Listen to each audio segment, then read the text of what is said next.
সারা বিশ্বের মুসলমানের কাছে রমজান মাস একটি তাৎপর্যপূর্ণ মাস। এই মাসেই পবিত্র কোরআন নাজিল হয়েছিল। রমজান মাসে আমাদের খাদ্যাভ্যাস, জীবনযাপন, সেই সাথে পরিবর্তন হয় আমাদের খাবার সময়ও। দিনভর সিয়াম পালন করে আমরা মাগরিবের সময় ইফতার দিয়ে রোজা শেষ করি। তাই ইফতার আমাদের কাছে খুবই গুরুত্বপূর্ণ।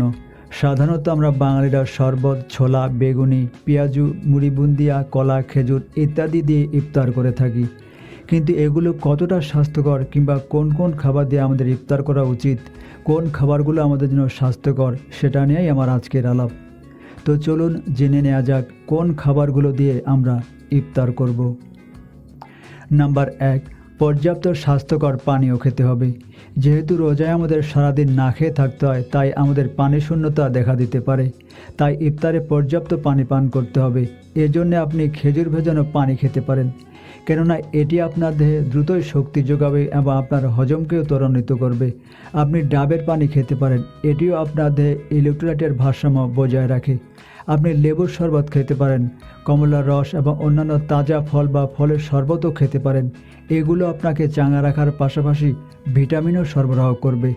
এছাড়াও আপনি চিয়া সিড ভিজিয়ে খেতে পারেন, এটিও আপনাকে হাইড্রেটেড রাখতে সাহায্য করবে।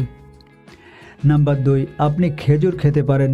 খেজুর শক্তির চমৎকার একটি উৎস। এটি রোজাদারদের জন্য একটি আদর্শ খাবার। খেজুর আমাদের দেহে দ্রুতই গ্লুকোজ যোগান দিতে পারে, ফলে আমাদের দেহ নিমেষেই শক্তি ফিরে পায়। এতে প্রচুর ফাইবার থাকায় এটি আমাদের হজমেও দারুণ সাহায্য করে। নাম্বার 3, তাজা ফল খেতে পারেন। ইফতারে আপনি তরমুজ, বাঙ্গি, আপেল, কলা, পেঁপে, আনারস কিংবা পেয়ারা ইত্যাদি খেতে পারেন। এগুলো ডিহাইড্রেশন থেকে মুক্তি দেওয়ার পাশাপাশি আপনাকে ভিটামিনও সরবরাহ করবে। এছাড়াও কলা এবং আপেল ন্যাচারাল চিনি এবং ফাইবার প্রদান করে থাকে, ফলে আমাদের দেহ দীর্ঘ সময় শক্তি ধরে রাখতে পারে। নাম্বার 4, প্রোটিন সমৃদ্ধ খাবার খেতে হবে। প্রোটিন আমাদের দেহের পেশি সুস্থ সবল রাখে এবং লম্বা সময় শক্তি সরবরাহ করে থাকে। তাই ইফতারে আপনি সেদ্ধ ডিম, গ্রিলড মুরগি কিংবা দই ছানাও রাখতে পারেন। নাম্বার 5, শর্করা এবং আঁশযুক্ত খাবার খেতে হবে। এর জন্য ছোলা হতে পারে একটি উত্তম খাবার। তাই নিয়মিত ইফতারে ছোলা রাখতে পারেন। ছোলাতে প্রকৃতিগতভাবে প্রোটিন, ফাইবার, অ্যান্টিঅক্সিডেন্ট এবং আয়রন বিদ্যমান। তবে এটি আপনাকে খেতে হবে অতিরিক্ত মশলা বা ঝাল ছাড়াই সাদামাটাভাবে। এছাড়া আপনি খেতে পারেন ওটস, এটিও আপনাকে লম্বা সময় শক্তির যোগান দিতে পারে। নাম্বার 6, বাদাম বা বীজ জাতীয় খাবার খেতে পারেন।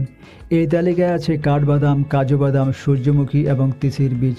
এগুলোতে আছে প্রচুর পরিমাণে স্বাস্থ্যকর ফ্যাট, প্রোটিন এবং ফাইবার, যেটা আমাদের দীর্ঘ সময় এনার্জি ধরে রাখতে সাহায্য করে। যেমন চিয়া সিড আমাদের দেহকে হাইড্রেটেড রাখে এবং প্রয়োজনীয় পুষ্টি সরবরাহ করে। নাম্বার 7, খেতে পারেন দই জাতীয় খাবার। ইফতারে দই আমাদের হজমের জন্য বেশ উপকারী একটি খাবার, কারণ এতে প্রচুর পরিমাণে ভালো ব্যাকটেরিয়া থাকে, যেটা আমাদের পেট ঠান্ডা এবং সুস্থ রাখে। দইয়ের শরবত আমাদের দেহকে শীতল রাখে এবং ইলেকট্রোলাইটের ভারসাম্য বজায় রাখে। দই খেলে আমাদের দেহ সতেজ থাকে এবং পেটও ভালো থাকে। আসুন এখন আমরা জেনে নিই যে খাবারগুলো আমরা ইফতারে খাবো না। আমাদের ভেতর অনেকেই ইফতারের সময় পানি খেয়ে ভাজাভুজি খাওয়া শুরু করে দেই। যেমন ছোলা, পেঁয়াজু, বেগুনি, চপ ইত্যাদি বেশ মজা করে খাই। দিনভর রোজা রাখার পর এসব খাবার খেলে অনেকের বুক জ্বালা, পেট ব্যথা, বুক ধড়ফড় করতে পারে। আবার অনেকের রক্তে ক্ষতিকর চর্বিও বাড়তে পারে সেই সাথে ওজন।